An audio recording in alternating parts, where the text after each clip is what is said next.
In the rolling countryside near Manchester, a young woman named Emily Thompson lived in a small weathered cottage with her elderly grandmother. The cottage, nestled between green fields and old stone walls, told a story of quiet resilience and unspoken challenges. Emily was 24, with tired eyes that held more wisdom than her years suggested. Every morning, before the sun fully rose, she would wake up and move silently through the tiny kitchen. Her routine was always the same: prepare her grandmother's medications, make a simple breakfast, and ensure everything was in perfect order before rushing to her first job. The bakery where Emily worked was a warm, flower-dusted haven in the heart of the village. She arrived early, tying her light brown hair back and putting on a crisp white apron. Her hands, rough from constant work, moved quickly and skillfully. She kneaded dough, arranged pastries, and served customers with a gentle smile that never quite reached her exhausted eyes. Life had not been kind to Emily. Her father had passed away years ago, leaving behind memories of laughter and Sunday afternoon walks. Her mother had abandoned the family when Emily was just a young girl, a wound that still felt fresh. Now her entire world revolved around caring for her grandmother and surviving day by day. At the bakery, Emily listened to the town's gossip while her hands worked. Old Mrs. Peterson would talk about her grandchildren, Mr. Roberts would discuss the local football match, and Emily would nod and smile. But inside, she was calculating. Every penny mattered. Her grandmother's medical bills were growing, and Emily's 2 jobs barely covered their basic needs. After her morning shift at the bakery, she would rush to the local library where she worked part-time. The library was quiet, a contrast to the bustling bakery. Here Emily could catch her breath, organize books, and help occasional visitors. The librarian, a kind older woman named Margaret, often looked at Emily with a mixture of concern and admiration. "You're working too hard," Margaret would say, offering her a cup of tea. Emily would just smile and continue her work. She didn't know how to explain that hard work was her only option. There was no room for rest, no space for complaints. Her grandmother, Elizabeth, was her entire world. Despite her illness, she remained the strongest person Emily knew. On good days, she would sit by the window, knitting and telling stories about the old days. On difficult days, she would sleep, and Emily would sit beside her, holding her hand and whispering words of comfort. The cottage was small but meticulously maintained. Every surface was clean, every corner organized. Emily took pride in creating a comfortable space for her grandmother. The walls were decorated with old family photographs, images of happier times, of people who had loved and been loved. Money was always tight. Emily's wardrobe consisted of practical second-hand clothes. Her shoes were worn but carefully polished. She packed simple lunches, usually sandwiches she made herself, sometimes with leftover bread from the bakery. At night, after caring for her grandmother and completing her household chores, Emily would sit at the small wooden table. Sometimes she would write in her journal, documenting her thoughts and dreams. Other times, she would look through local job listings, hoping to find something that might pay a bit more. Her dreams were simple: to keep her grandmother healthy, to provide a stable life, to perhaps one day pursue her own education. But those dreams often felt like distant stars, beautiful but unreachable. The village knew Emily. They saw her dedication, her silent strength. While they didn't always understand her completely, they respected her. Some would leave small gifts: a home-cooked meal, a jar of homemade jam, a kind word. Emily's life was a delicate balance of responsibility and hope. Each day was a challenge, each moment a test of her resilience. She didn't see herself as a hero. To her, she was simply doing what needed to be done, loving the only family she had left. As the evening settled over the cottage, Emily would look out the window, watching the sunset paint the sky in soft oranges and pinks. In those quiet moments, she would allow herself a brief dream, a hope for something more, something better. But for now, she was content. Her grandmother was safe. They had a roof over their heads, and tomorrow would bring another day of hard work and quiet determination. The cold Wednesday morning arrived with a sense of foreboding. Emily noticed something was wrong with her grandmother almost immediately. Elizabeth's breathing seemed labored, her skin pale, and her hands trembled more than usual. By mid-morning, the local doctor confirmed Emily's worst fears. Her grandmother needed specialized treatment and expensive medication. The medical bills would be massive, more than Emily could possibly imagine managing with her current income. Thomas Wilson, Emily's childhood friend who worked at the local bank, first noticed the change in her demeanor. Her usual determined smile had been replaced by a worried expression. During her lunch break at the library, he found her looking through medical insurance documents, her fingers tracing lines of text with growing anxiety. "Is everything okay?" Thomas asked, placing a cup of hot tea beside her. Emily's hands began selling her most precious belongings. Her mother's vintage jewelry, delicate silver pieces that held memories of a complicated past, went first. Then her father's classic radio, a beautiful wooden piece that had once filled their home with music and laughter. Her university textbooks followed, each sale feeling like cutting a piece of her dream away. The local pawn shop owner, Mr. Henderson, looked uncomfortable each time Emily entered. He knew her story, knew the struggle behind each item she brought. Sometimes he would offer slightly more money than the items were worth, a small gesture of community kindness. Word spread quickly in the small village. Mrs. Roberts from the library started bringing homemade soups. Mr. Peterson would arrive with fresh vegetables from his garden. The community began to rally around Emily, understanding her silent struggle. At the bakery, Emily continued working, her movements mechanical. She kneaded bread dough with the same hands that had been sorting through medical papers that morning. Her colleague, Sarah, would sometimes cover her tasks, sensing Emily's distraction. Thomas became more than just a childhood friend during this time. He helped Emily navigate the complex world of medical assistance programs. He spent hours researching options, making phone calls, helping her fill out complicated forms. "You're not alone in this," Thomas would remind her, his voice steady and reassuring. Emily's grandmother, despite her illness, remained her strongest supporter. Even on difficult days, she would squeeze Emily's hand and whisper, "We'll get through this together." The local bank where Thomas worked became a lifeline. He discovered several community support programs that could help with medical expenses. Each small breakthrough felt like a massive victory to Emily. Nights became a routine of careful calculation. Emily would sit at the small kitchen table, surrounded by medical bills, bank statements, and hope. She would make lists, cross out expenses, find creative ways to save money. Her 2 jobs now seemed insufficient. She began taking small additional tasks, weekend cleaning for elderly neighbors, online freelance work during late nights. Every extra pound felt like a step closer to her grandmother's recovery. The village watched Emily's journey with a mixture of admiration and concern. They recognized her quiet strength, her unwavering dedication. In community gatherings, people would discuss her story, offering support in small, meaningful ways. Thomas's support went beyond financial advice. He would visit their cottage, help with household chores, ensure Emily had moments of rest. Their childhood friendship was transforming into something deeper, a connection built on mutual respect and growing affection. Emily's world had become a delicate balance of hope and challenge. Each day brought new obstacles, but also new possibilities. She learned to navigate bureaucratic systems, medical terminologies, and financial complexities she never thought she'd understand. Her grandmother's health became the central focus of her existence. Every decision, every sacrifice was made with Elizabeth's well-being in mind. The love between them was a powerful force, stronger than any medical challenge. As weeks passed, Emily discovered an inner strength she never knew existed. The quiet girl who once felt overwhelmed was now a determined woman, fighting for her family's survival. The community watched, silently supporting her. They recognized that in Emily's struggle, there was a universal story of love, resilience, and hope. Her journey was just beginning, and despite the challenges, Emily was ready to face whatever came next. The local writing competition poster caught Emily's eye during her library shift. The first prize was $5,000, exactly the amount needed for her grandmother's medical treatment. For a moment, hope flickered like a small flame in her tired heart. Emily had always loved writing but never found time between her 2 jobs and caring for her grandmother.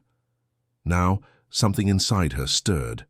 The competition deadline was just 6 weeks away, and she was determined to try. Late at night, after her grandmother had fallen asleep, Emily would sit at the old wooden table.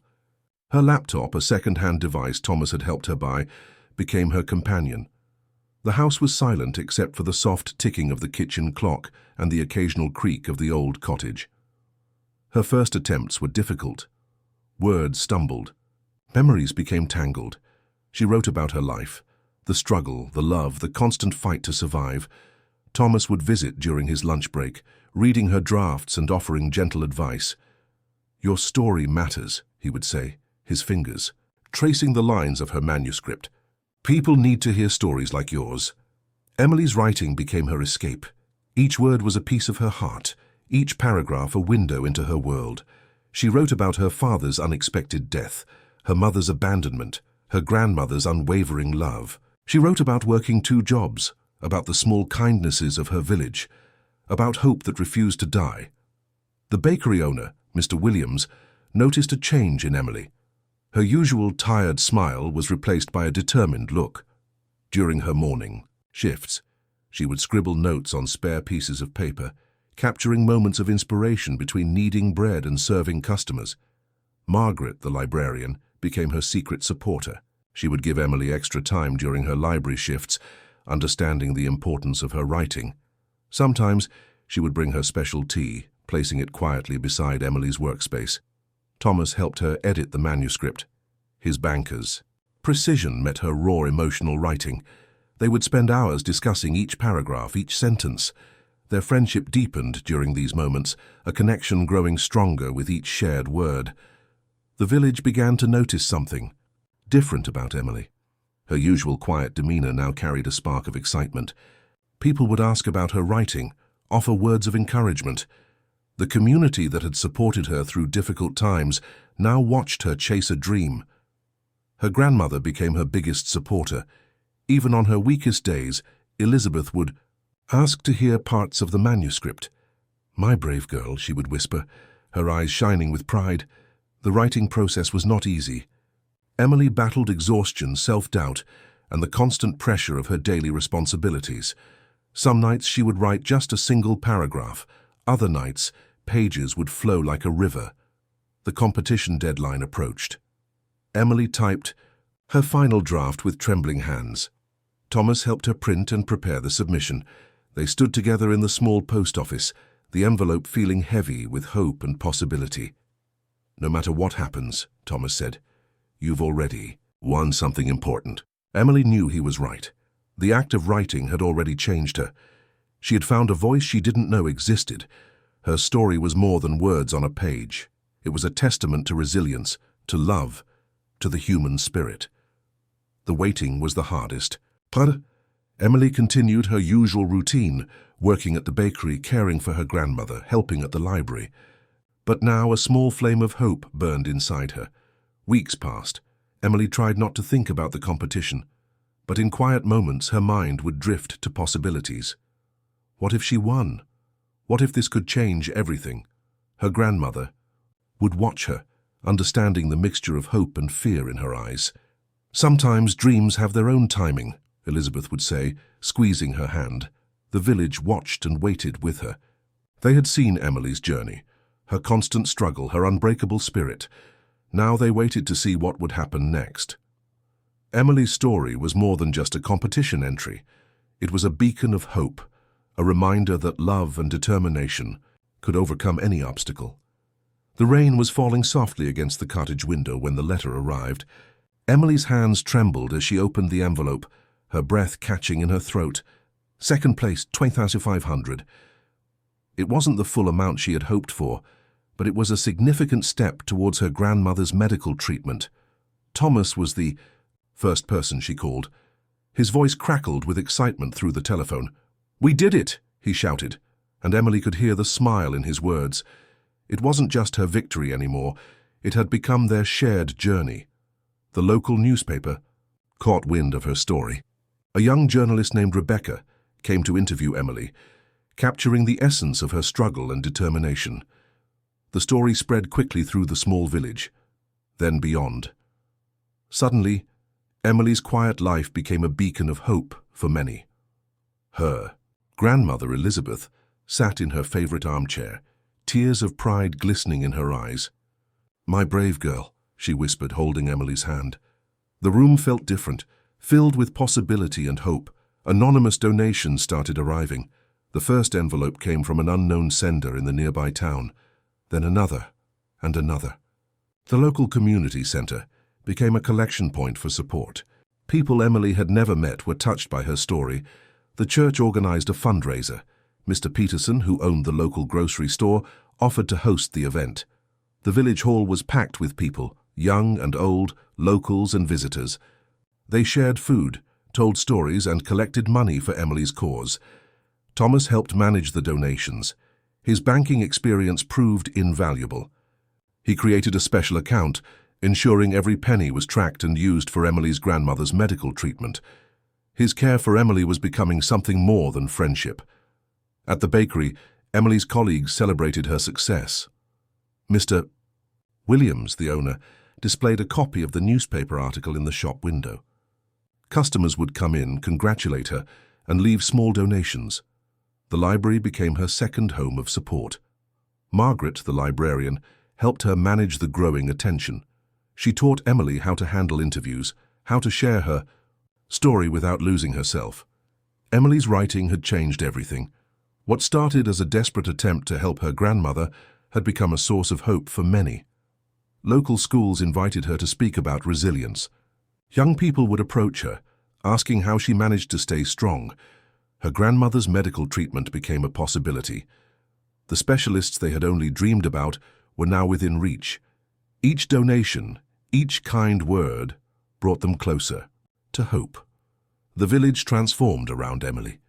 People looked at her differently, no longer just the quiet girl working 2 jobs, but a symbol of strength and determination.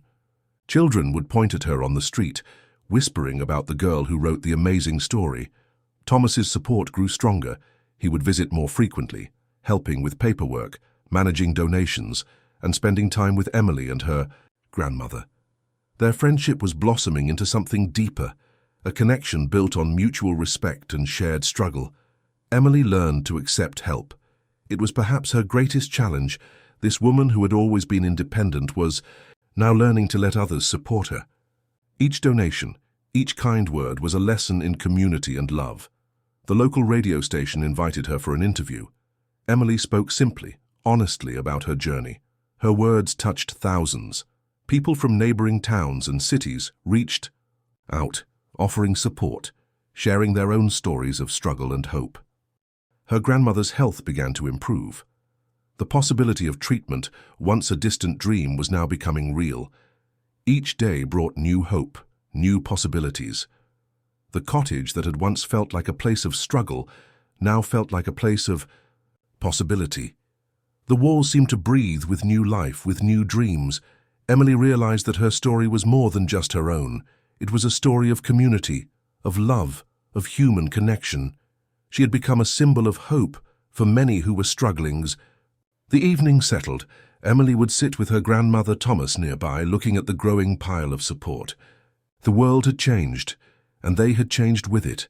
Her journey was far from over, but for the first time in years, Emily felt something she had almost forgotten: pure, unbridled hope.